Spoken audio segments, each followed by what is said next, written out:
This is going to be the saddest video that I've ever done, and that is because somebody wrote in and said, my dog just died. Well, thanks for ruining my day by knowing about your dead dog. I'm really sorry to hear that. I truly think that a dog dying is more traumatic than a family member dying. No, well, they are a family member, aren't they? But they're the cutest family member of all. And I think that the reason that it is so sad when they die, let me know if I'm wrong about this, loyalty. A dog never gives you the opportunity to question their loyalty. You do get the feeling that if there was a bullet in front of you and the dog was smart enough to understand what a bullet is, they'd go, boo, and they jump in front of it for you. I think that's the true reason. It's like that old saying, a dog is a man's best friend. What is a good friend to you? You understand this once you've been cancelled, right? Anybody that sticks with you is a good friend. Loyalty. Loyalty is the grease of relationships. This is why when people cheat with each other, it's not so much the act of having sex with someone else that makes people upset. It is the fact that there was something that they were doing that was underhanded, that they were sneaking behind their back. It is that break of trust. Breaking trust is a break in a relationship. And when you are with a dog, is there ever an opportunity where they're like cheating on you? You know, actually, the only time that you do, if another family member comes in and they like that other family member more than you, then you're just like, man's best friend indeed, right? I understand the agony. My girlfriend just went through it, I think, 2 years ago. It's a horrible experience. Again, like I always say, when you're at your lowest ebb, you go to Wayne Dyer. When you want to just get pumped up and you want to know little tricks of psychology, if this is how you manipulate people to get them to do what you want, you come to me, right? But when you want somebody who's just going to be sitting there and being like, that's all right, there's only one person who loves you more than that dog, and that's Wayne Dyer. I really think that that's the guy that you go to when you're feeling this, right? And in a way, these kind of situations, when your dog dies, when there's a relationship that breaks up, when your grandma dies, these are kind of beautiful moments in a way. The sadness is beautiful. It kind of slows down life. It makes you focus in on what is really important. You know, I think that after a death, oceans never look more blue, do they? They make you ponder the frailty of life. And in fact, that is the last gift that a dog gives you, because they're only there for 12 years, 15 if you're really lucky.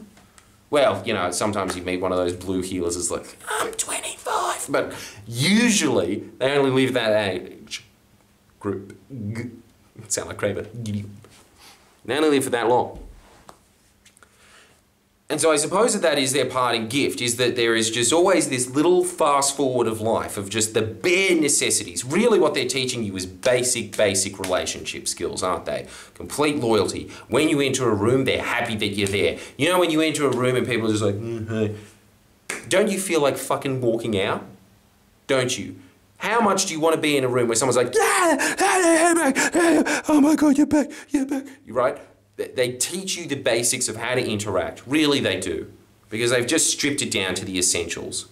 You're never going to get a purer form of friendship than that. The fact that they kind of have this thing of like not being able to speak any English, they can understand maybe 50 words, but in a way, I think they understand you better than most other people do because they're so attuned to your body language. They're kind of just really vibing you out. And it's the same way, vice versa, I think, as well, because they have to communicate with you through, like, grunts. You really get a very pure form of a relationship. It is gut-wrenching when they die. Now, having said all that, I'm always saying that once you go through the healing process that only Wayne Dyer can help you through, this is the next move. And I do think that this is, look, especially women hate hearing this, but as my girlfriend can attest to it, it fucking works. Get another dog. Do it. Don't end up like all these chicks that I know in my life that always say, it's too sad when they die. That is selfish loser talk. Yes, it's sad when they die. Obviously, it's gut-wrenching. You should have that kind of sadness in your life anyway. It creates a complexity of life that you otherwise wouldn't have. That's truly something that I see with the people that have dogs in their life. I think they become better people. Dogs like good people. You want to be a good person to that dog. They make you a better person anyway. They're kind of like a coach in that respect. They're a coach in a lot of ways. They also make you a lot healthier because they're forcing you to go on walks all the time. They give you a structured set of routine in life. They they make you a better person because you're not like constantly fucking around in life just being like, oh, you can't go party for 3 days. Well, you can, but you're a cunt dog owner, right? Like the fact that you are really sad that your dog died, you're a good dog owner. And if you're a good dog owner, I have a very, very high estimation in my mind that you are a good person. And if you are a good person, it is a true crime that you are not getting another dog. There are thousands of dogs today that are getting put down. So really what's happening is you're not just letting one dog die, you're letting thousands of dogs die. Yeah? All right. That's really what's happening there. You are letting thousands of dogs die. I hope you're happy with yourself. You're a monster. The thing is, you gave that dog a great life. I'm assuming. Maybe you're really abusive, who knows, but I don't think that you were. The fact that you're writing it about it being like, oh no, Fido. Should have thought of something less original than that. I don't know. Bastille, right? The fact that Bastille is dead and you're sad about it shows that you have a lot of love to give, man. And this is something that I can see it happen all the time. Ideally, what you want is 2 dogs. I really think that having 2 dogs is not that much more effort than 1. What is it? Just putting out extra dog food. You know, you're already going on a walk, you've got 2 hands, take them both on a lead. The thing is that they keep each other company better. They are pack animals. It's nice that they have that little interaction in life anyway.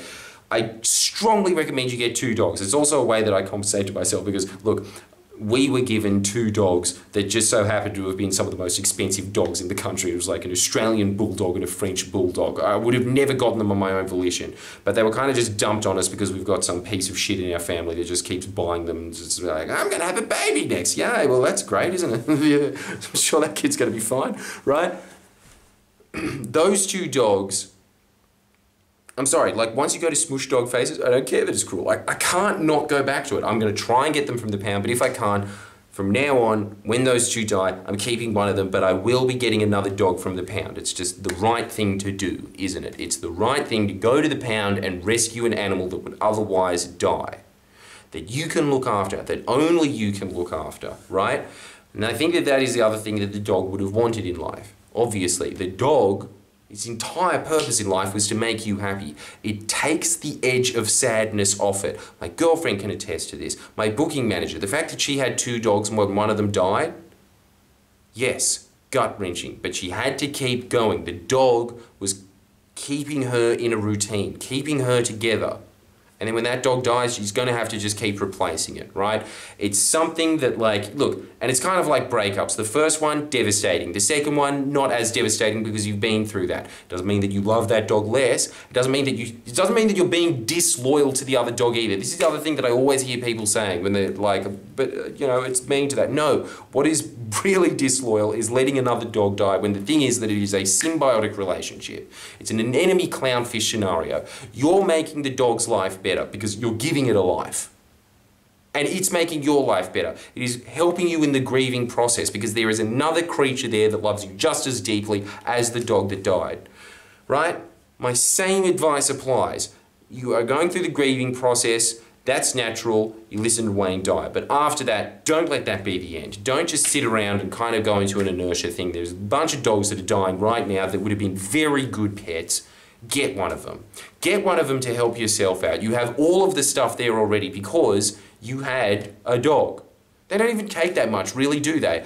I mean, I've had dogs thrust on me before where I was just like, fuck, I'm going to have to hide this from the landlord. What do? Oh, okay, I have a Chinese takeaway container. I'll put water in that and I'll walk to fucking IGA and get some goodos. Like, it really doesn't take that much to look at. Homeless people look after dogs, for Christ's sakes. Right? Don't let the selfishness of like, I don't like it when they die, override the fact that you could be giving another dog a life. And it'll be helping you as well. That's all I've got to say on the matter. Now, sign up to Jordan Shanks for really Dr. Philly videos like that. But obviously, usually we're not talking about such specific problems, even though this isn't that specific. And I highly recommend everybody out there, if you're thinking about getting a dog, please get a dog. I mean, look, there's so many out there that have terrible, terrible lives. You're watching this, again, I do think that you're a good person. If you are watching this, I truly do believe that. And you know what else? I think that dogs are kind of like mini, cheap in a way, life coaches.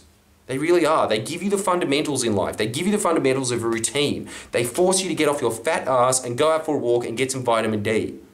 They do all of these things for you. They actually give you a lot of affection. It's just proven that people that hang around dogs and have dogs in their life, less depressed, live longer. They give people something to live for. They give people endorphins. Just like every time you look at their stupid faces and they lick their lips, you're like, you can't help but laugh. You get free laughs for 12 years. It's a good deal. Go out and get one. Sign up to Jordan Shanks right now for more videos. I'll see you next week.